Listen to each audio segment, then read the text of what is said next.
So hello everyone. So in last class we were looking after this momentum method, which is you can say some kind of advancement in back propagation algorithms. So as we know that in regular back propagation we depend on negative gradient of error. Now to that we add a component from previous change in weight. Okay, say delta WT is current weight, change in weight. It depends on previous change in weight. So this component or this gradient we are adding to current gradient. So this is current gradient of error, negative gradient, and this is representing from previous step. So if I add this to this, you can see some kind of a momentum is generated and we reach to destiny very fast. So in last class we have seen this small derivation, and this example we have seen. Say this was my starting point. Say this was my starting point and I got, so I can draw somewhere here. Suppose this is my starting point and this was my direction in previous step. So here I get this direction. Say this is my negative gradient of error for time t, and this is some negative gradient of error at t minus 1. So if I add a small portion of this, hello, बोला नाही मी क्लासमध्ये.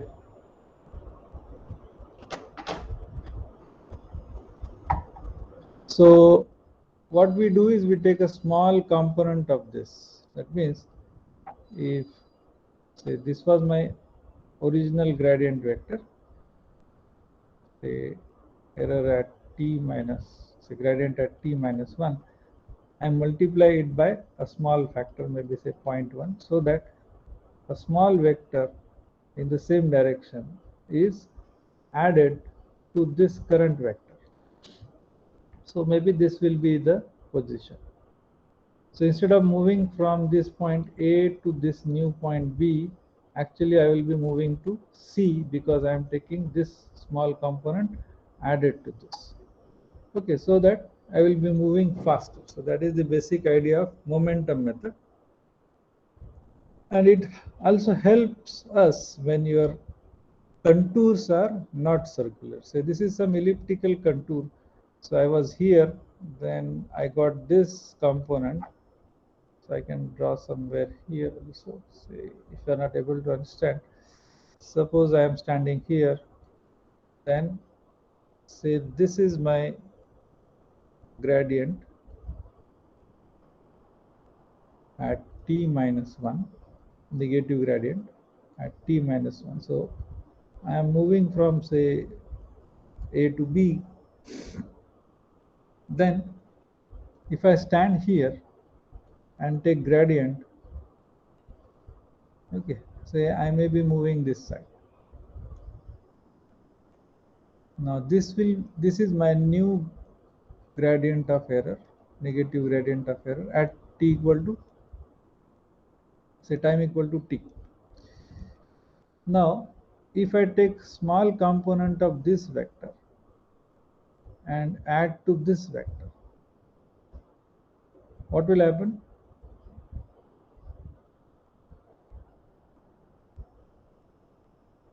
So if I want to add this vector, then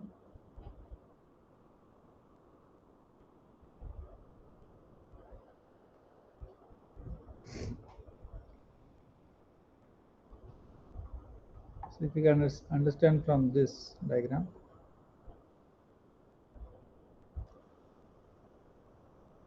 so I am here and I am moving here. I and then I got this direction.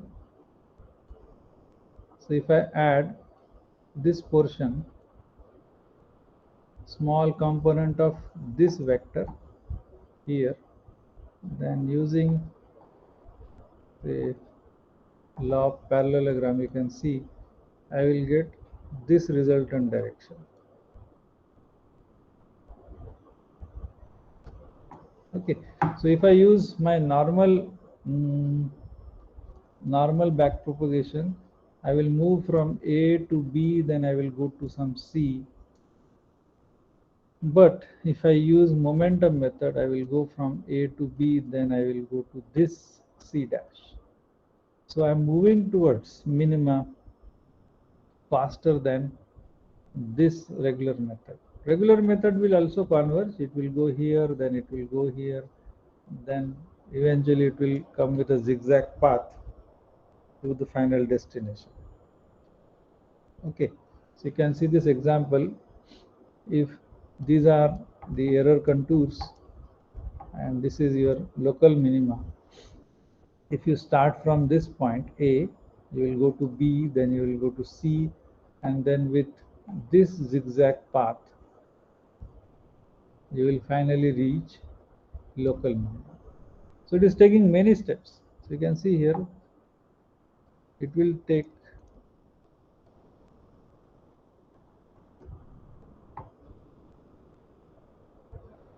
a lot of time to converge.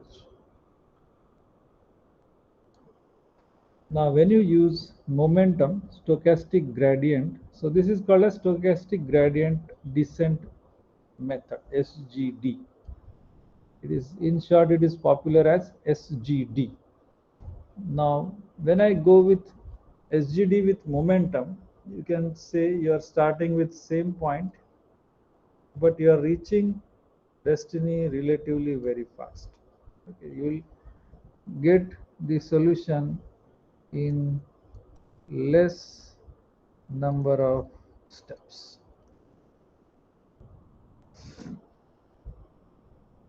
Now next point, what should be network size? Okay, given a problem, what should be a network size? Then you can see number of inputs, that is number of input nodes for the network is equal to number of features. So for a given problem, say this is some image, I am extracting some feature vector which is maybe of 1024 size, then my input nodes or input layer should consist of 1024 say nodes. Okay, so number of input nodes is equal to number of features. How many features I am extracting here? It is 1024. I should have 1024 input nodes. Suppose I am extracting 15 features, then I will have 15 nodes in input side. Okay, so simple thing is number of input nodes is equal to number of input features. Now how many output nodes for a network?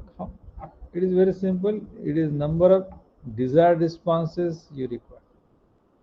That means suppose you are learning a classification problem and there are 10 classes, then output nodes equal to 10.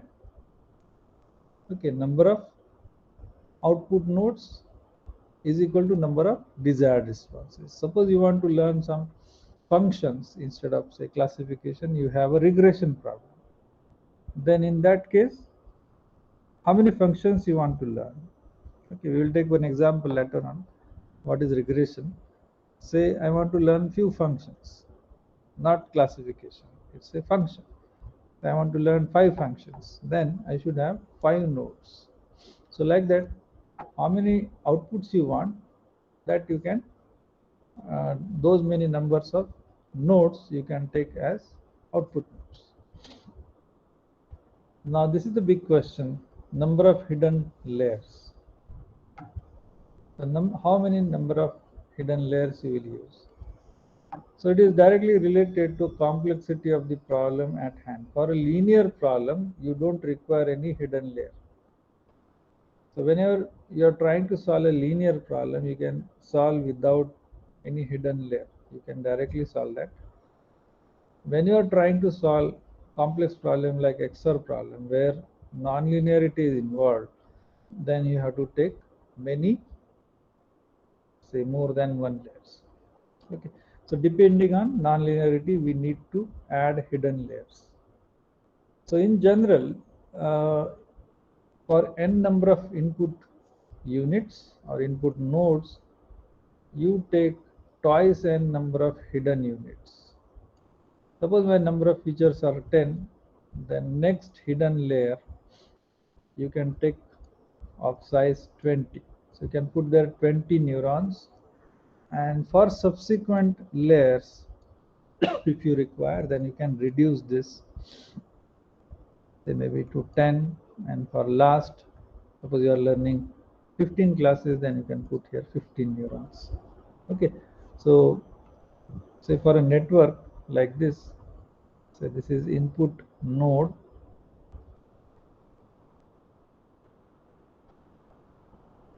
So these are all input nodes. How many? Equal to number of features. Then the output of this, suppose you choose here n features, then you may have next step as hidden layer. You can put here twice n. Then you can have nodes with some reduced value of, say, neurons or number of neurons. You may go again for some random value like uh, n or so, and then for output layer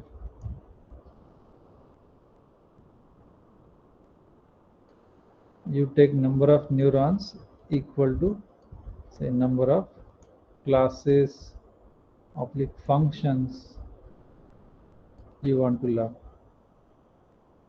Okay, so this is a general structure. This is just kind of a thumb rule that we follow. This is not fixed. This 2n n is not fixed. Okay, you can choose as per your choice or experience. You can reduce this. Try to reduce this complexity. You try to reduce number of neurons in the architecture so that architecture cost is minimized. Now most of the problems are solvable in 2 to 3 hidden layers. Okay. Even in case of a deep neural network, you will find that the dense layers, the last 2 to 3 layers, are fully connected networks, and they are around 2 to 3. Okay, so why it is like that, you will see. So this is a VGG net 16 and VGG net 19 architecture. It's a deep network. So VGG 16 is a convolutional neural network proposed by Andrew Jesserman. So we have many convolutional layers here. Input is some image that is fed directly to the network. Then these are all filters, actually, convolutional filters. Hello. हाँ मी क्लासमध्ये करतो. Then you can see here last 3 layers are fully connected layers. This is a normal neural network connection. Okay, this is normal network that we have seen, and this backside is a specialized one. This is required for feature extraction. In olden days, what was the procedure? We have a network and we feed a feature vector.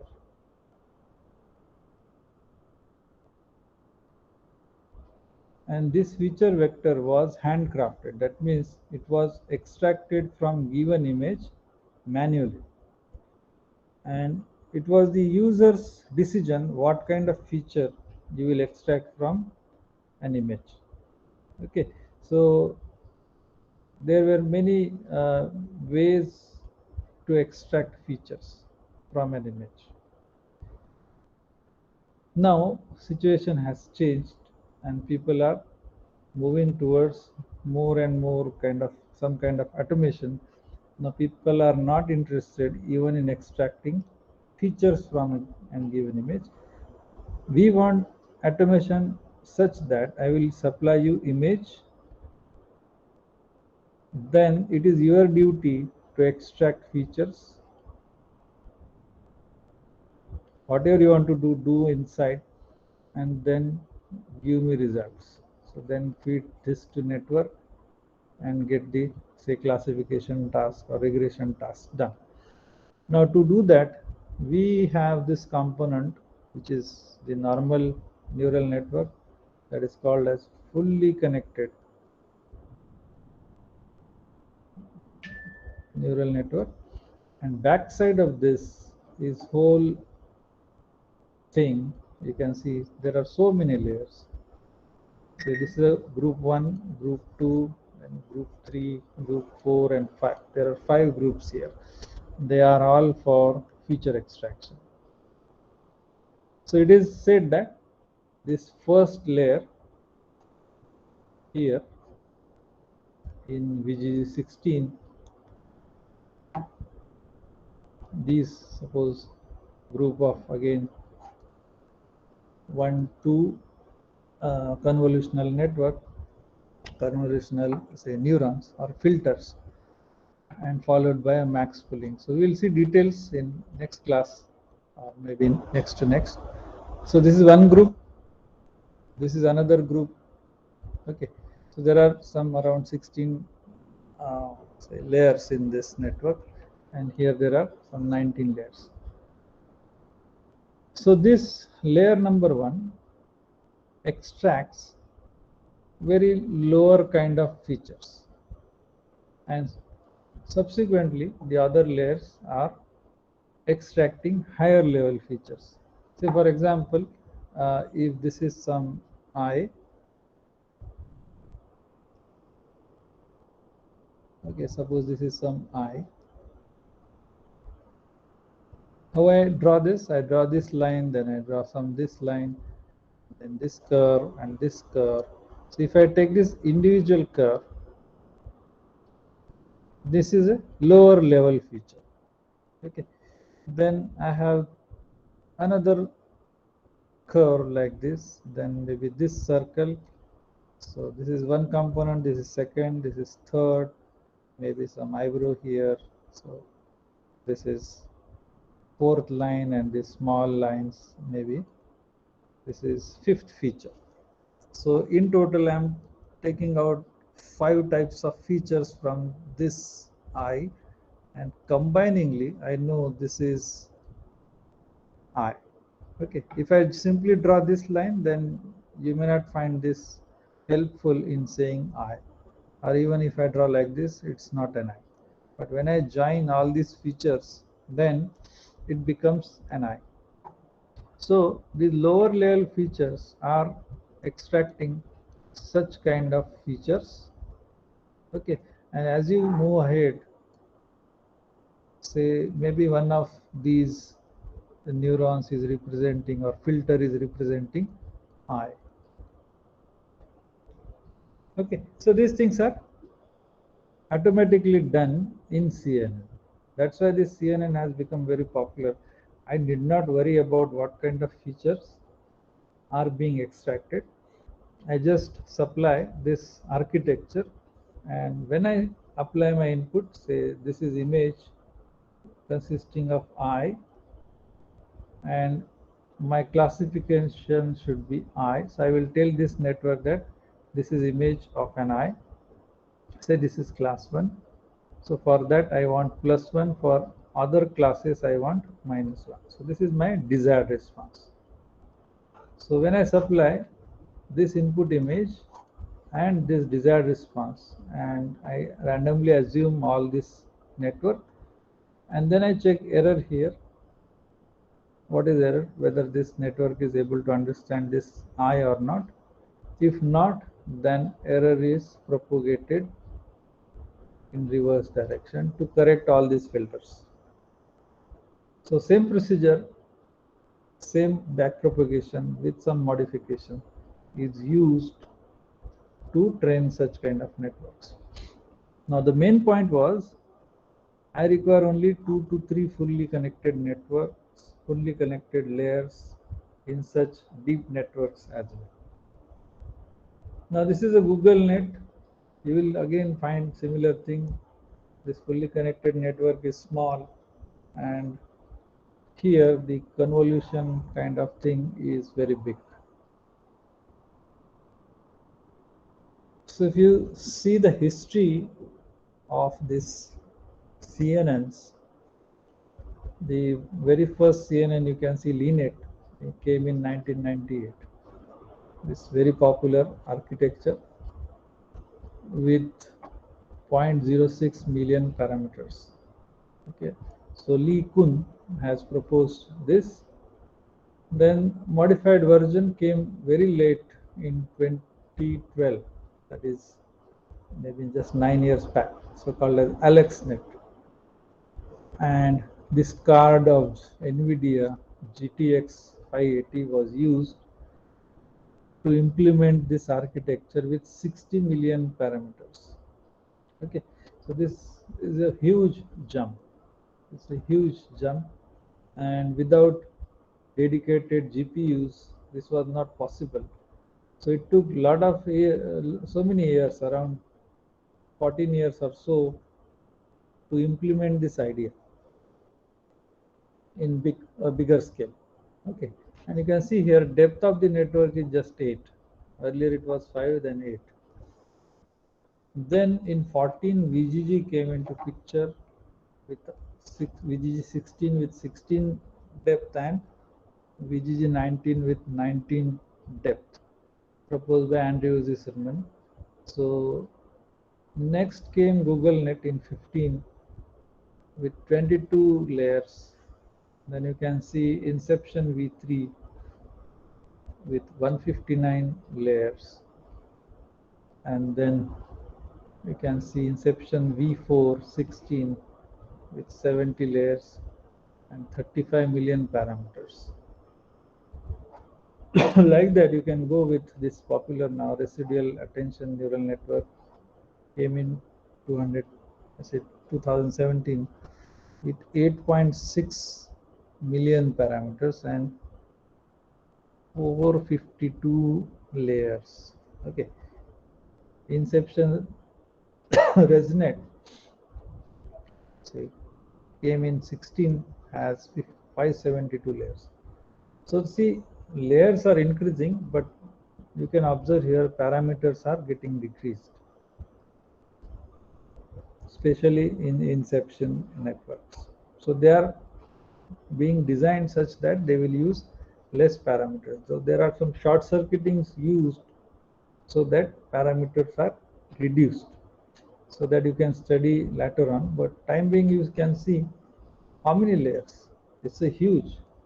That's why they are called as deep networks. What is working principle? Working principle is same that we have seen, and backbone of all of them is backpropagation. If you are understanding backpropagation, you can understand all these papers. Those who are interested, they can take snapshot of this screen and they can study further. Now we will see quickly another form of network called as functional link networks. Now we have seen backpropagation. Now here the main restriction on this network is use only single layer. So this is compulsory. There won't be any 2-layer or 3 layers. I have to use by default only single layer. So that is a restriction in functional link networks. Can I solve non-linear problems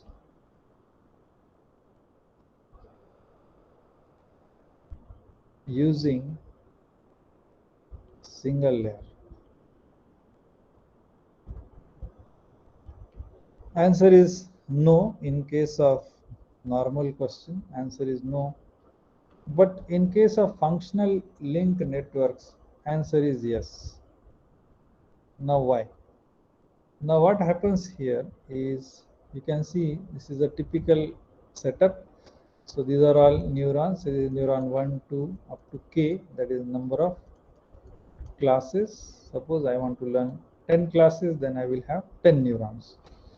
Now this is the input vector x, which is a feature vector.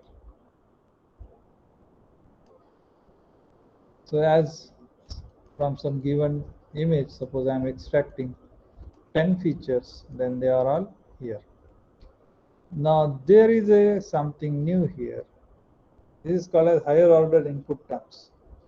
Now these terms or these features are derived from original features.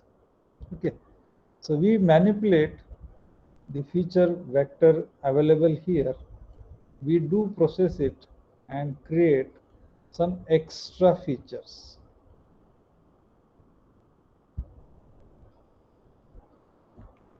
Okay, we create some extra features out of the given features, and then we combine all these features.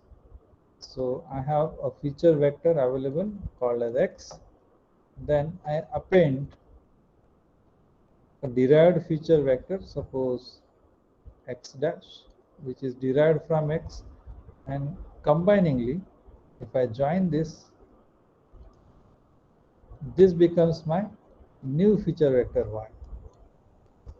Okay, and this if I use with a single network, and again normal backpropagation or delta I you can call, for one layer you can use simple delta learning rule. So that delta learning rule for single layer is sufficient to train this network, and you will get results. Now this is one example. So when I claim that I can solve nonlinear problem, I must solve XOR problem. Now can I solve XOR problem? Now here what we do is we take this x1, x2, this is the actual input, and from this actual input I create one more extra feature which is equal to x1 into x2. So I suppose say x3 is equal to x1 into x2. So this x3 is a derived feature from x1, x2. Now suppose I do that and then I take only one neuron to solve this. Can I do that? Now you can see here there are 4 points A, B, C, D. So this is -1, -1 and +1, +1. They are in one group, and the middle two are in other group. Now what I do, I add this x3 here. I take multiplication of these two. -1 into -1 is equal to +1. So my x3 is 1. Then for these two it is -1, and for these two it is -1. For last one is +1. Okay. Now if I plot those 4 points x a b c d on x1 x2 plane, you can see the opposite sections of this plane are in one group. Okay, so C and D, they belong to one category, and A and D, C and B in one category, A and D in other category.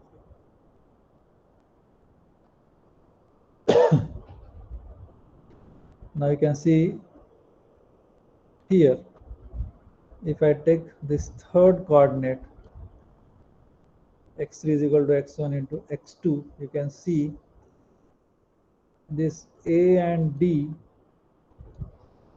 What is A and D? Now for the extended feature vector problem, this A and D is this point -1 -1 +1 +1 +1 +1. You can see here. So this is -1 -1 +1 and all +1 here. So they are in one plane in revised structure, whereas B and C are in the bottom side. Okay. Now this is a linearly separable problem. I can pass one plane like this, and I can say upper side of this plane is class 1 and lower side of this plane is class 2. So what has happened because of extended version of features, so this is my x3. If I take this original problem with x1 x2 features, the problem is linearly not separable because I cannot partition this space into two halves so that this side is class 1 and this side is class 2. Always there will be one misclassification. Okay, so this is missing here, this is misclassified here. If I draw some line like this,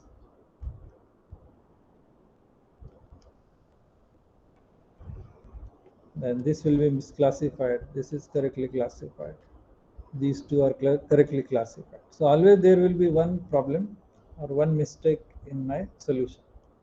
Now if I move from this two-dimensional feature space to this three-dimensional feature space. So this was 2D problem. I intentionally converted it into a 3D problem, and there is some logic behind that. I just used my third axis x3 is equal to x1 x2. So what is happening is this nonlinear problem is now becoming linearly separable problem. I can pass a plane like this, and I can bisect this 3D space into two halves very easily, such that A and D are in one side of the plane and B and C are in other side of the plane. Okay, so if I can solve XOR problem, I can solve nonlinear problem. So that's the way how we can prove it, that I can solve using only one layer.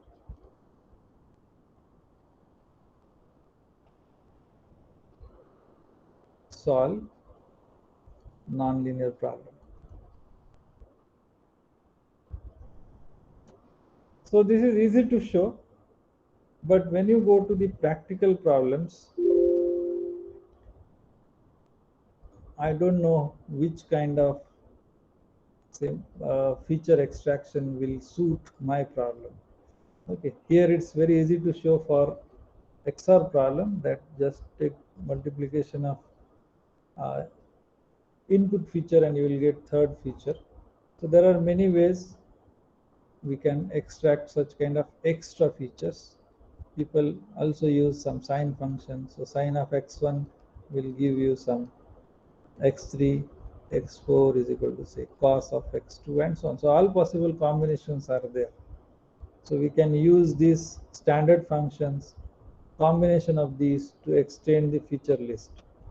So basic theme here is to increase the dimension of input feature and try to solve the problem. But what is disadvantage? How I achieve this? Who will tell me that these are the extra features that will solve my problem? So that's why this technology could not jump to high levels, but still there is a scope to explore even this.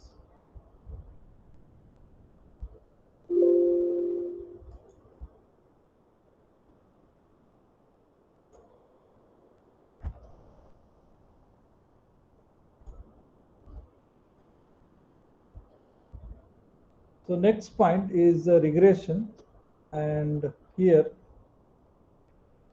we are using again generalized delta learning rule, that is multi-layer network to study or learn different functions. So regression circuits or networks are nothing but they are feed forward networks, normal feed forward networks, and they are also known as universal approximators. So theoretically, it is proved that this multi-layer structure, this kind of structure can learn any kind of function. Okay, so any kind of function means, say, if I take this output O1, this is equal to some function of inputs x1, x2 up to say x4 here or xn. So this is my input, and I can call this black box as some function f. So output O is a function of input x. So this f or function can be anything. So you give me any relation, say output and input relation, we can formulate or form a relation, proper relation, or learn the proper function using this technique. So that's why we call this as universal approximator. Say for example, my output is a sine of input, or output is a cos of input. So these are standard functions. So there is no need to learn such kind of functions because we can easily calculate when x value is known to me, I can calculate output. But there are some situations, say this is some time and this is f of time, that I want to learn such kind of a function. So these are typical function which is not say following any standard mathematical function. You may call it as a random function which is moving like this. So can I learn this function? If I give you time value, say time is equal to 1 second, so you can move on this chart, say this is 1 second and this was the value. If I say t is equal to 20, then you can go here and check what is value. So you can look towards this graph and then you can easily find out what is value. So can I do like this using a neural network? Now if I increase the complexity, instead of saying that output just depends on one input, I can say okay, my output depends on two functions, two values. So output is a function of x1 and x2. Somebody may say okay, my output depends on 3. So I can increase the complexity. Okay, so can I learn such kind of thing using neural networks? So tomorrow's class we will see how to implement this sine wave approximation using this simple networks. We have only just 3 neurons, maybe 3 or 4 neurons, and one output node, and we are using tanh activation function. Can I learn say sine function? Okay, so that we will see tomorrow.